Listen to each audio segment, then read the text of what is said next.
평생 살면서 병원에 안 다닐 수만 있으면 좋겠지만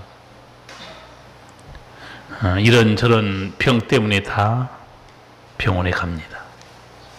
그런데 모든 병에는 증상들이 있습니다. 몸에 이상 증상이 있다는 거 은총입니다.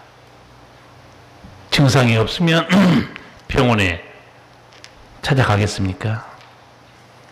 몸의 이상 증상은 건강을 위한 하나님께서 몸에 주신 은혜의 신호입니다. 이미 우리가 알고 있듯이 방역당국에서 코로나19 주요 증상에 대해서 방송에서 발표 한번 했습니다. 발열, 적어도 37.5도, 기침, 인후통, 호흡곤란, 같은 호흡기 증상이 나타난다.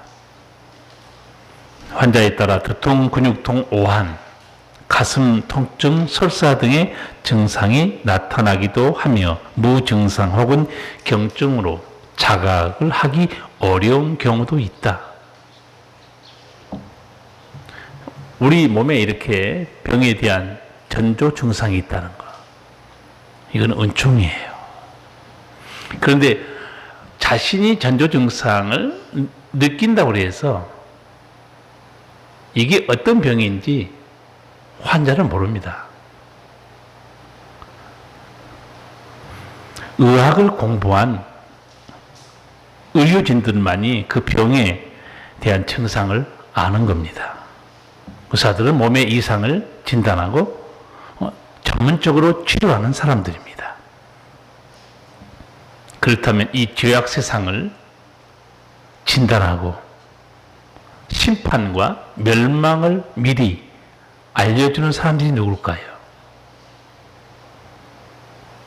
그 사람들이 선지자요, 예언자들입니다. 근데 그 예언자들은 자기가 말하는 것은 아니에요. 하나님의 말씀을 대언할 뿐이에요. 만물은 하나님이 주관하십니다. 그래서 이 하나님의 음성을 들어야 심판도 알게 되고 멸망도 알게 되고 또 구원의 길도 알게 되는 겁니다. 하나님의 음성을 듣는다고 구원받는 것도 아니에요. 순종하는 자만 살아남습니다. 예언자, 하나님의 말씀을 대언한 사람이죠. 그런데 이 예언자란 말에는 신비하게도 미친 자란 뜻도 있습니다. 왜 그럴까요? 왜 예언자란 말 속에 미친 자란 말이 들어있을까요? 저는 이 히브리어 이런 단어를 보면서 혼자 너무너무 놀랄 때가 많아요. 이야, 어떻게 예언자란 말 속에 미친 자란 말이 들어있을까? 예언자는 미친 사람이 아니에요. 근데 왜 미친 자란 말이 들어있는가? 그 예언의 내용 때문에 그렇습니다. 예언의 내용을 딱 들어보면 좀 미친 소리라 하는 사람처럼 보여요.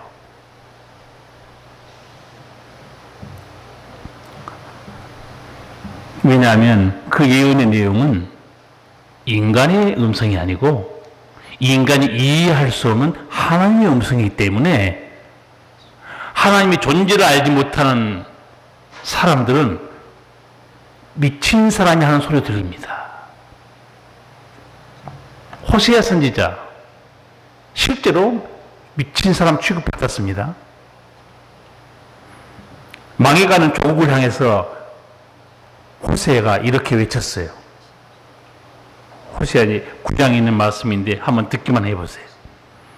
에브라임은 그 밑둥이 찍혀서 뿌리가 말라버렸으니 열매를 맺지 못할 것이다. 그들이 자식을 낳는다 해도 제대로 키워보지도 못할 것이다. 하나님의 백성인 여러분이 하나님 말씀을 듣지 않으니 내 하나님은 여러분을 버릴 것입니다. 여러분은 만민 사이에서 떠도는 신세가 되고 말 것입니다. 자, 이 말을 듣는 사람들이 누구냐? 하나님을 알고 있는, 율법을 손에 들고 있는, 제사 드릴 수 있는 거룩한 성경이 있는 하나님의 백성들이에요. 그래서 이 사람들이 이 호세아 예언을 듣고 망하기는 왜 망해? 성전도 있고 하나님도 우리와 함께 있는데 저 미친 사람 아니냐? 자, 백성들의 말을 한번 읽어드릴게요. 이 예언자는 어리석은 자요, 영감을 받은 이 자는 미친 자로다. 보세요, 나옵니다. 이미 예언자란 뜻 속에 미친 자라는 뜻도 있지만 백성들도 벌써 그렇게 말하고 있어요. 영감을 받은 자가 미친 자라고 말합니다. 이런 정도면 이스라엘 백성의 영성이 밑바닥이에요. 한마디로 정신 나간 선지자가 그런 소리 했으면 미친 자지만 영감을 받은 자, 하나님의 영이 함께한 자, 이 사람 미쳤다는 거예요. 근데 누가 미쳤을까요? 역사가 증명합니다. 호세아 말대로 나라는 망했어요.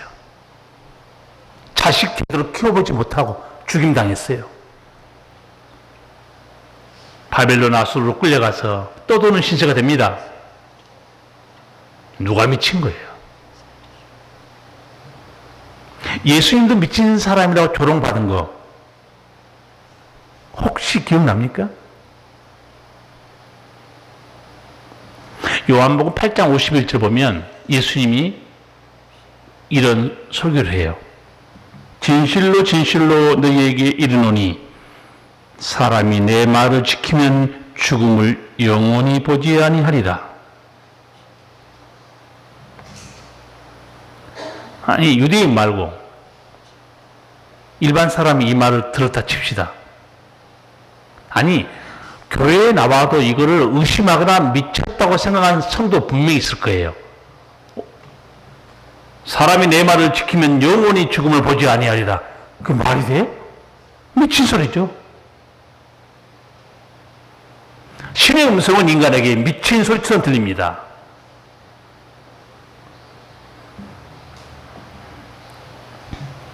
아직도 예수님이 구원의 말씀을 의심하거나 미친 소리로 들리지 않은, 자기 귀에 이렇게 들리고 믿음에 이르지 못하면 죄송하지만 그 사람은 구원 없습니다. 유대인들이 예수님이 설교를 듣고 뭐라고 말했는가? 이렇게 말합니다. 지금 내가 귀신 들린 줄 아노라. 너 귀신 들린 미친 거 아니야? 네가 뭔데 너 말을 지키면 죽음을 보지 않는다는 거야. 신의 음성은 미친 소리처럼 들립니다. 예수님이 말씀하신 거 미친 소리 너무 많은데 하나 더 소개할게요. 나는 부활이요 생명이니 나를 믿는 자는 죽어도 살겠고 무릇 살아서 나를 믿는 자는 영원히 죽지 아니하리니 이것을 믿느냐? 여러분, 예수 믿으면 죽어도 살고 부활한다, 영생한다. 미친 소리죠. 그걸 누가 받아들입니까? 사람이 하나님의 음성을 들으면 이렇게 미친 소리처럼 들을 수밖에 없어요. 여러분이 이 세상 살면서요, 사람들이 말하는 거는 다 이해가 돼요. 다 예를 들어서 이런 거예요. 말하다가 대화가 안 되면 너는 왜 이렇게 말귀를 못 알아듣니? 그렇게 얘기하다가 풀어주면 아, 그 말이었어? 알아듣습니다. 그러나 나는 부활이요 생명이니 나를 믿는 자는 죽어도 살겠고 설명해줘도 못 믿어요. 오늘 이 말씀들을 보면서 아, 인간은 하나님의 음성을 들을 때 미친 자의 소리로 들을 수밖에 없구나. 그래서 예언자가 바로 미친 자라는 말도 가지고 있구나 생각할 필요가 있어요. 성경을 보세요. 미친 사람이 하는 것처럼 말하는 소리가 성경에 쫙 깔려 있습니다. 창세기 1장 1절부터 그래요. 태초에 하나님이 천지를 창조하시라. 좀 풀어서 설명할까요? 하나님이 태초에 천지를 무에서 천지를 창조했다는 거예요. 그것도 말씀으로. 그 미친 소리죠. 그래서 이제 제가 이렇게 예수 믿는 과학자들, 그런 사람들 얘기해 보면, 물리학자나 이런 사람들이 성경을 딱 열었을 때 자기가 제일 먼저 걸린 게 창세기 1장 1절이었다는 거예요. 창세기 1장 1절, 그리고 창세기 1장 전체가 자기에게 딱 걸림돌이 된다는 거예요. 어떻게 빛이 있으라 말 한마디에 빛이 있는 얘기예요. 제가 잘 쓰는 용어가 있죠. 그 물리학자나 과학자 똑똑한 것 같은데 너는 거기까지예요. 그거 아셔야 돼. 너가 알고 있는 지식은 거기까지예요.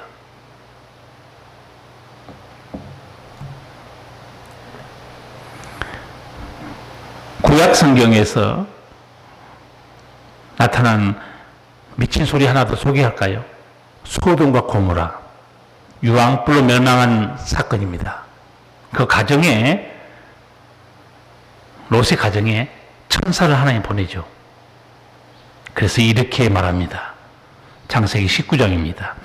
그 사람들이 롯에게 이르되 이 외에 내게 속한 자가 또 있느냐? 네 사이나 자녀나 성중에 내게 속한 자들을 다 성 밖으로 이끌어내라. 그들에 대하여 부르짖음이 여호와 앞에 크므로 여호와께서 우리로 이것을 멸하러 보내셨나니 우리가 멸하리라. 여러분, 말은 하나님의 날벼락이지 멀쩡한 소돔과 고모라 도시에 하늘에서 유황불이 떨어진다? 그건 미친 소리예요. 그러나 미친 소리지만 누구를 믿었는가? 롯을 믿었습니다. 그래서 자기 사이에게 말했던 거예요. 이 사람들아 빨리 피하자. 그때 이 사이들이 뭐라고 생각했습니까? 농담으로 여겼더라, 그렇게 나와 있습니다. 농담 뜻이 뭔지 아세요? 여기 비웃다, 조롱하다는 단어입니다. 그러니까 뭐 장인 앞에서 예를 갖췄겠지만 돌아서서 비웃은 거예요. 조롱한 겁니다. 우리 장인이 좀 미친 것 같아? 이런 맑은 하늘에 무슨 유황불로 도시가 멸망해? 로마에 가보세요. 이태리 한번 가보시라고. 소돔과 고모라와 똑같은 흔적을 로마, 이태리 여행하면 볼 수 있습니다. 폼페이예요. 영화도 나왔습니다. 저도 폼페이 최후의 날 영화도 봤고 실제로 폼페이 가서 그 현장을 봤어요.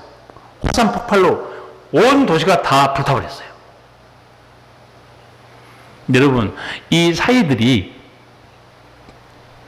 천사들에게 전해준 하나님의 음성을 미친 소리로 듣든 말든 유황불은 떨어졌고 도시는 멸망됐어요. 세상 사람들이 하나님의 말씀을 미친 소리로 생각하든 말든 모든 것은 말씀대로 그냥 이루어집니다. 상관없어요. 내가 안 믿으면 그거 안 이루어지고 내가 믿으면 이루어지고 그건 아니에요. 하나님의 말씀은 진리이기 때문에 그렇습니다. 죄악의 도성 니느웨, 거기도 하나님의 메시지가 선포되죠. 하나님이 거기 누구를 보냅니까? 요나를 보냅니다. 요나서 3장 말씀입니다. 여호와의 말씀이 두 번째 요나에게 임하니라. 이르시되 일어나 저 큰 성읍 니느웨로 가서 내가 네게 명한 바를 그들에게 선포하라 하신지라. 요나가 그 성에 들어가며 곧 하룻길을 행하며 외쳐가로되 40일이 지나면 니느웨가 무너지리라.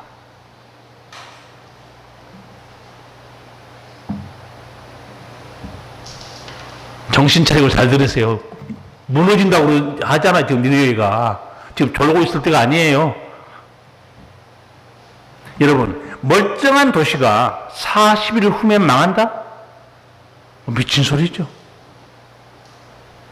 그런데 이 미친 소리를 듣고 왕도 온 백성도 짐승까지 금식한 거예요. 요나서 한번 보세요.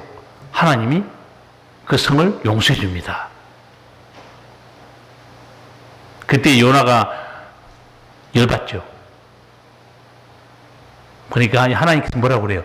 야, 너는 하룻밤에 자랐다가 시들버린 박넝쿨도 귀하게 여기는데 여기는 좌우를 분별치 못한 하는 내 사랑하는 인간들이 수십만 명이 살고 있다. 내가 어찌 아끼지 않겠냐?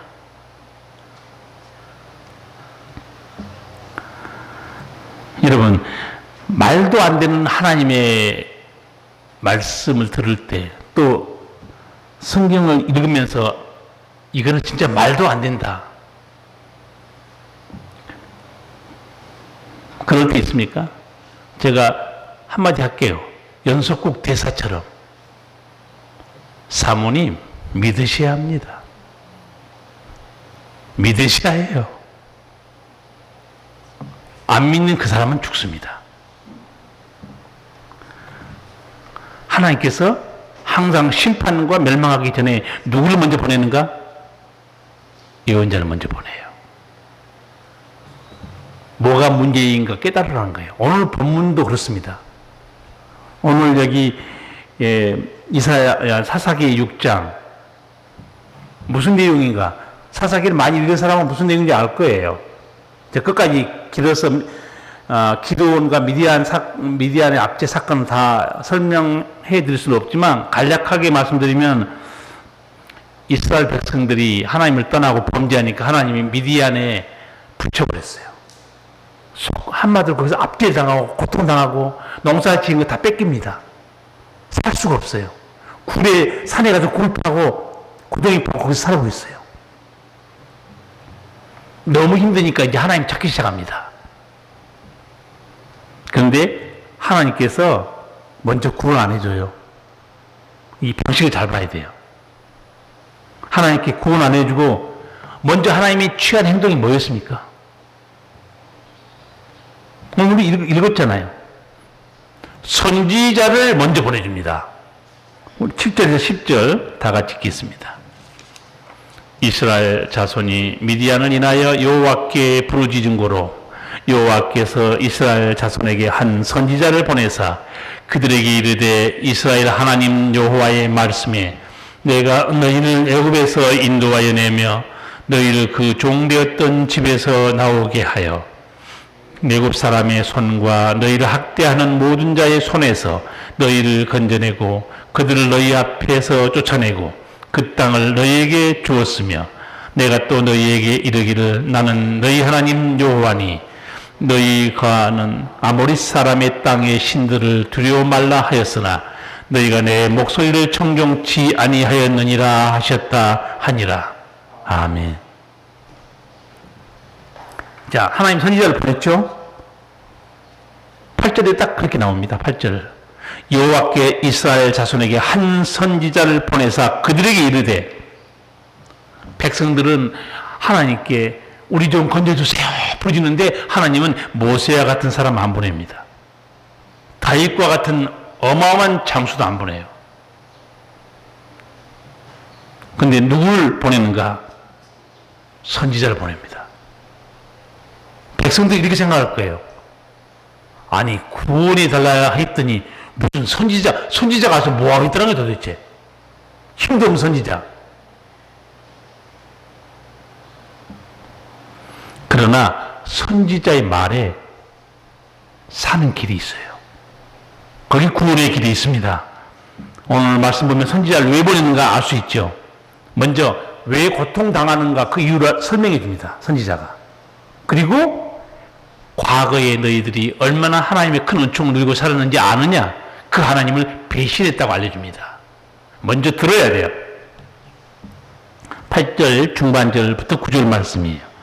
내가 너희를 애굽에서 인도하여 내며 너희를 그 종되었던 집에서 나오게 하여 애굽 사람의 손과 너희를 학대하는 모든 자의 손에서 너희를 건져내고 그들을 너희 앞에서 쫓아내고 그 땅을 너희에게 주었으며. 자, 선지자가 나타나서 백성들에게 하나님 말씀을 들려주기 시작합니다. 누가 너희를 애굽 땅에서 자유와 해방을 주었느냐? 기억하라고 그래요. 누가 가나안 땅에 들어와서 이렇게 행복하고 자유롭게 젖과 꿀 흐르는 땅에서 살게 했느냐? 여러분, 신앙생활 할 때도요, 하나님 말씀을 한 번도 잘 안 듣고 교회 다닌 사람하고 하나님 말씀 듣는 사람하고 또 신앙의 성숙이 다르고, 또 같은 하나님 말씀이지만 항상 듣기 좋은 말씀만 듣고 자라는 사람하고 쓴소리, 경고, 책망, 교훈까지 다 듣고 자란 성도하고 그 믿음의 품질이 다릅니다. 지금 하나님께서 이스라엘 백성에게 하나씩 다 조목조목 지금 말씀하고 있어요. 가나안 땅에서 너희는 앞으로 어떻게 살게 되느냐? 벌써 모세가 자기는 못 들어갔지만 너희는 그 땅에 들어가면 이렇게 살게 될 것이다. 그게 뭐였냐면 소유가 아니고 누림의 은총이었어요. 신명기 6장 10절 이하에 읽어드릴게요. 내가 건축하지 아니한 크고 아름다운 성읍을 얻게 하시며 내가 채우지 아니한 아름다운 물건이 가득한 집을 얻게 하시며 내가 파지 아니한 우물을 얻게 하시며 내가 심지 아니한 포도원과 감람나무를 얻게 하사 너로 배불리 먹게 하실 때 너는 조심하여 너를 애굽 땅 종되었던 집에서 인도하여 내신 여호와를 잊지 말고. 최고 누림의 은총 아니에요? 짓지 않은 집, 파지 않은 우물, 심지 않은 과일의 열매를 맺게 될 것이다. 이거 하나님이 다 해주신 거예요. 그러면서 하나님 동시에 경고했죠. 너희가 하나님을 잊어버리면 그 은총 다 빼앗길 것이다. 신명기 6장 13절 이하의 경고를 제가 다시 읽어드릴게요. 네 하나님 여호와를 경외하며 섬기며 그 이름으로 맹세할 것이니라. 너희는 다른 신들 곧 네 사면에 있는 백성의 신들을 쫓지 말라. 너희 중에 계신 너희 하나님 여호와는 질투하신 하나님이신즉 너희 하나님 여호와께서 내게 진노하사 너를 지면에서 멸절시킬까 두려워하노라. 하나님은 질투하신 하나님. 네가 하나님 버리고 떠나가면 너 그 땅에서 망하게 될까? 내가 걱정된다 그랬어요. 그렇게 걱정된다 했는데 결국은 오늘 사사기 6장 보면 걱정되는 일들이 지금 역사 속에 벌어지고 있습니다. 지금 그 기도원이 난 사람이 타작하는데 어디서 하는 줄 아시죠? 여러분, 밀 타작하는데 어디서 해야 돼요? 밀밭에서 해야 돼요. 근데 포도주 틀에서 하고 있어요. 포도주 틀 안에 들어가서 이렇게 숨어서 안 보이게. 왜 그랬을까요? 들키면 또 미디안에게 빼앗기기 때문에. 굴을 파고 산에서 구덩이 속에서 비참하게 산 거예요. 모세가 경고한 대로 일이 벌어지고 만 거예요. 그래서 하나님께서 선지자를 먼저 보내서 내가 이 고통을 왜 당한지 아느냐 이거예요. 이유를 설명해 줍니다. 그게 10절 말씀이죠. 내가 또 너희에게 이르기를 나는 너희 하나님 여호와니 너희의 거하는 아모리 사람의 땅의 신들을 두려워 말라 하였으나 너희가 내 목소리를 청종치 아니하였느니라. 하나님만 경외해야 되는데 이방의 다른 신을 붙들고 하나님 잊어버리기 시작한 거죠. 살만하니까 하나님을 버린 거예요.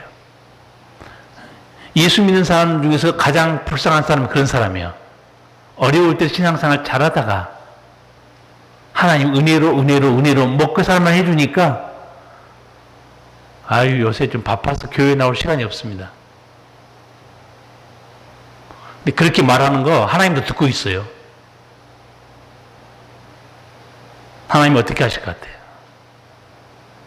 내가 잘 되게 해줬더니 나를 만나러 올 시간도 없이 바쁘냐? 예. 인생은 우리끼리만 사는 게 아니고 하나님도 함께 있습니다. 이스라엘 백성들을 왜 망했는가? 선지자를 통해서 확실히 듣습니다. 그들이 망한 것은 지도자가 없어서 그런 거 아니에요. 국력이 약해서 망한 것도 아닙니다. 하나님 떠난 거예요. 하나님이 잊어버린 겁니다. 우리가 병들면 이제 병원에 가면 의사가 이 병이 무슨 병이라고 알려줘요. 그런데 영적인 의미는 의사는 말 안 해줘요. 성경에 보면 하나님께서 병이 들어서 영적으로 왜 병이 왔는가 알려줍니다. 나라가 망하잖아요. 나라가 망한 걸 연구하고 진단하는 사람들이 누구냐? 역사학자들이에요. 역사 기록하죠. 그러나 나라를 누가 망하게 하고 누가 세웠는가? 다니엘서 보시면 하나님이에요.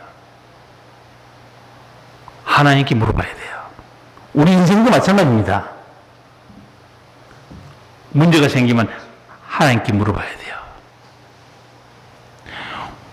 고통당하고 어려울 때 하나님의 음성을 안 듣기 때문에 어떤 일이 벌어진 줄 아세요?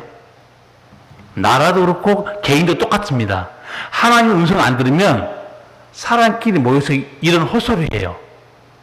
이것 때문에 그렇다니까? 이것 때문에 그렇다니까? 다 헛소리하고 있어요, 지금. 하나님의 음성을 안 들으면 인간의 분석만 할 뿐이에요. 다 헛소리입니다. 그 답이 없어요. 하나님의 음성을 들으면 뭐가 문제였는지 명확하게, 확실하게 알게 됩니다. 하나님께 부르짖잖아요. 근데 그러면 이제 하나님의 선지자 보내서 설명 다 해줘요. 그럼 이 사람들이 하나님 앞에 엎드리겠죠. 부르짖는다고 하나님이 절대 건져주지 않습니다. 부르짖고 난 다음에 건짐받기까지 하나님이 그 일하는 원리와 방식이 하나 있어요. 하나님 구원하신 원리와 방식을 잊지 말기 바랍니다. 그는 뭐냐면 음성을 듣는 것이고 두 번째 회개하는 겁니다. 그리고 순종하는 거예요. 하나님은 반드시 이 원리대로 개인도 나라도 끌어가는 겁니다.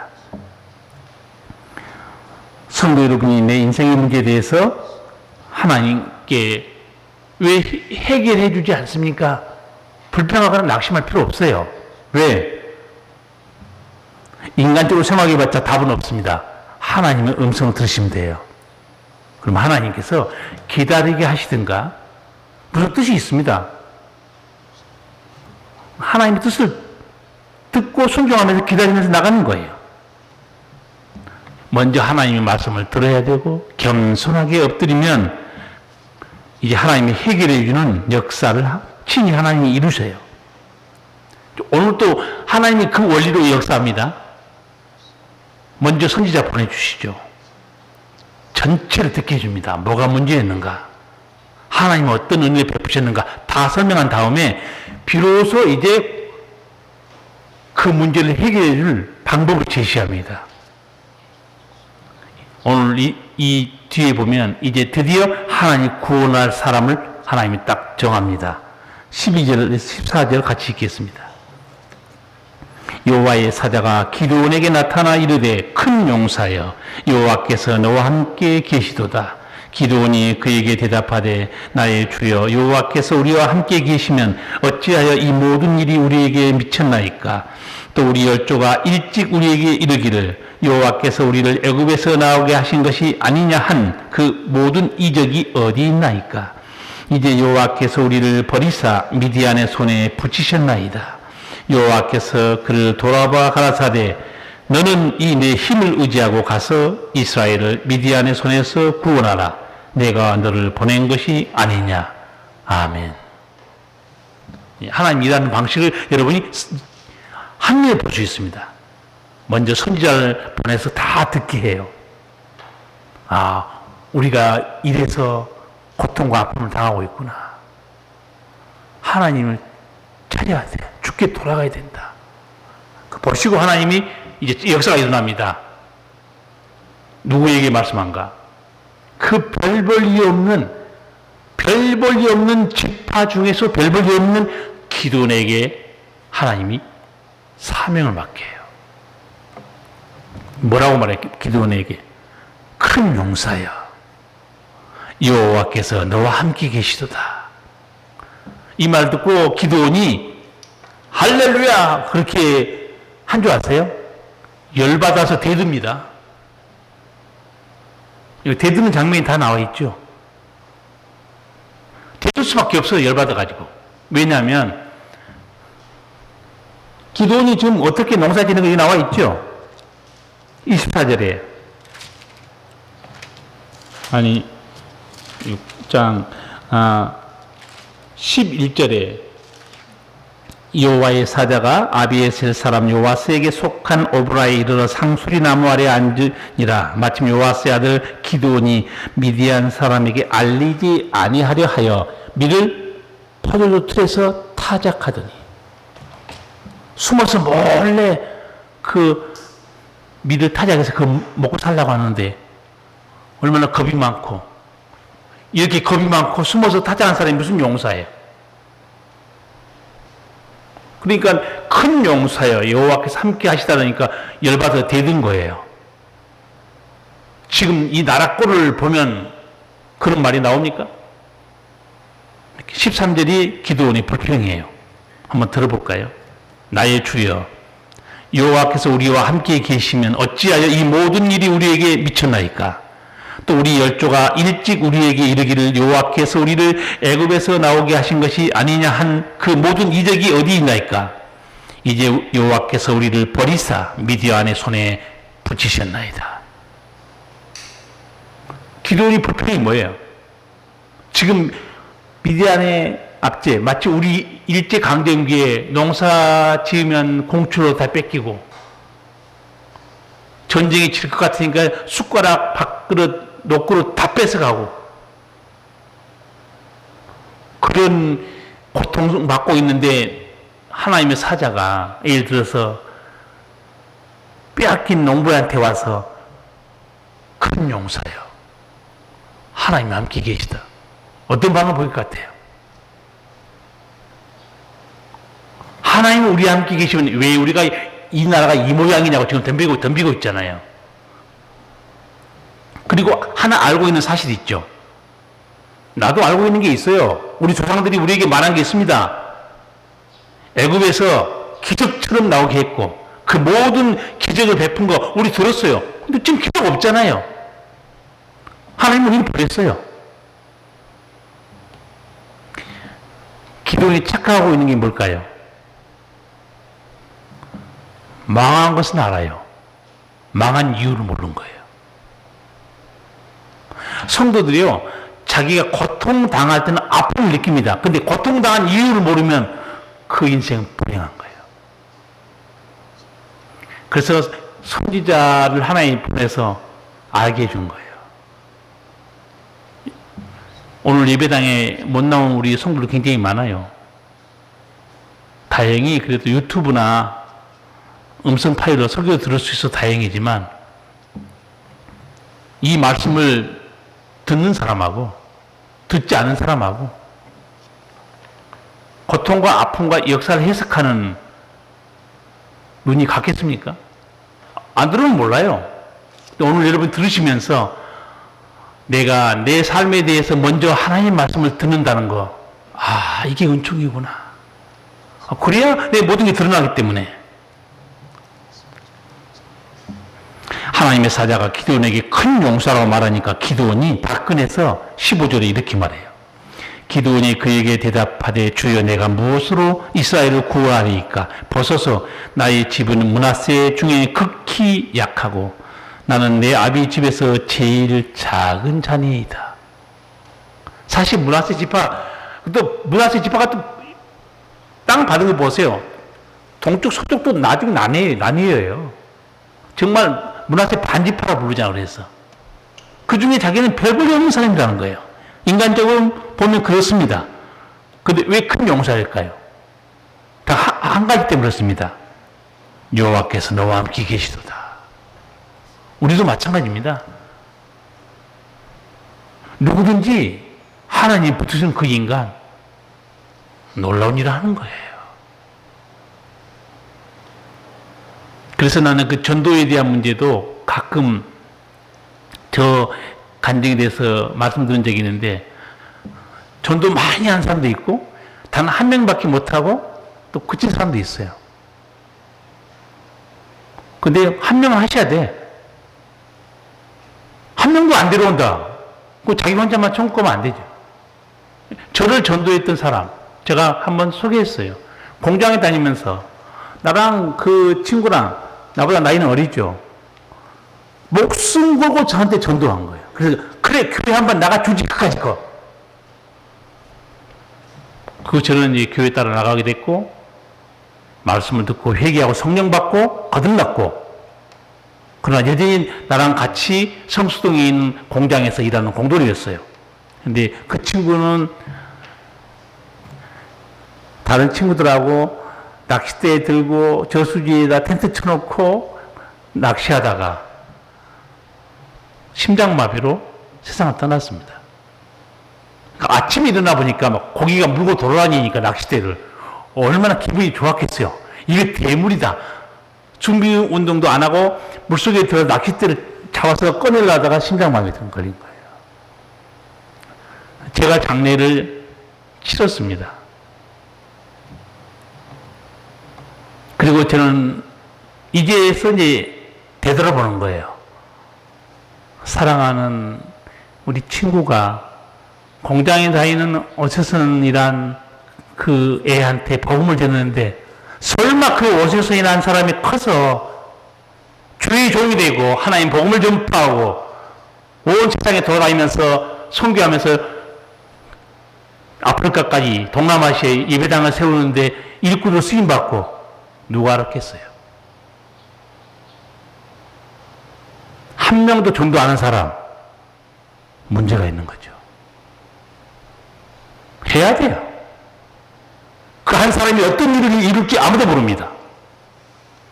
그래서 단 한 명의 그 별볼이 없는 영혼이 무슨 일을 하나님이 이루실지 우리는 몰라요. 기도원 큰 용사에 그렇게 말합니다.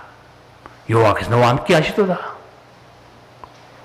무슨 소리 합니까? 나는 우리 므낫세 중에서도 극히 약하고 우리 가문은 아주 별볼로 내놓을 거 없는 집안입니다.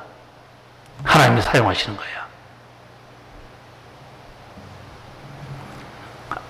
전체 흐름을 제가 정리해드리면, 하나님은 미친 자의 소리처럼 들리는 선지자를 먼저 보내요.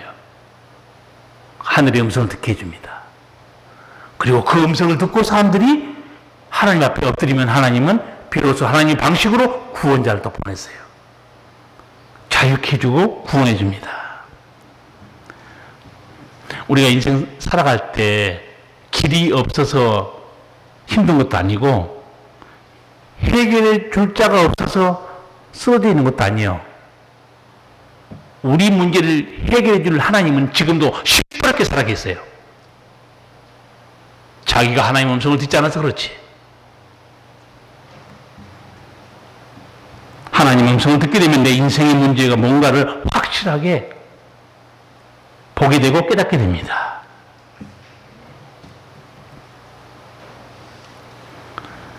코로나19가 처음에 2월달인가 중국에서 발발했을 때 제가 했던 설교가 기억나요. 코로나19는 정부에서 감추고 정치적으로 대하면 큰일 난다고 그랬어요. 병은 의학적으로 대처해야 된다고 제가 설교한 기억이 나요. 병은 의학적으로 대처해야 됩니다. 내 감정, 기분으로 병을 대처하면 죽어요. 지금 전 세계 특히 젊은 애들이 하고 우리는 괜찮아. 다 걸려 죽습니다. 인생 문제 마찬가지입니다. 인생 문제는 뭘로 대처해야 되는가? 자기 생각, 판단이 아니에요. 하나님 말씀으로. 하나님의 음성으로 자기 인생의 문제를 대처해 나가야 됩니다. 거기에 살 수 있는 길이 있는 거예요. 하나님 말씀을 듣고 회개하고 순종하면 시냇가에 심은 나무처럼 그 형세가 형통하리로다. 하나님이 약속했어요. 나는 오늘 여러분이 이 말씀을 들으면서 하나님, 내게도 늘 선지자를 보내주세요. 내게도 늘 하나님의 음성을 듣게 해주세요. 그것이 저를 향한 하나님의 사랑이고 그게 내가 은총받고 사는 길입니다. 이런 믿음으로 승리하기 바랍니다. 기도하시겠습니다. 살아계신 우리 아버지 하나님, 오늘 우리 아버지께서 우리에게 미디안 사건을 듣게 하셨습니다. 하나님의 음성 듣는 자는 마치 그들이 미친 소리를 하는 것처럼 생각할 수밖에 없습니다. 그러나 그 모든 말씀 속에 구원이 있고 치유가 있습니다. 사랑하는 우리 성도들이 늘 선지자의 음성, 하나님의 음성, 목회자의 음성, 말씀을 통한 주의 음성 듣기를 사모하고 그로 말미암아 늘 하나님의 베푸신 뜻을 분별하고 시냇가에 심겨진 나무처럼 복되고 행복한 믿음 생활을 할 수 있도록 은혜를 베풀어 주시옵소서. 예수님 이름으로 기도하옵나이다. 아멘.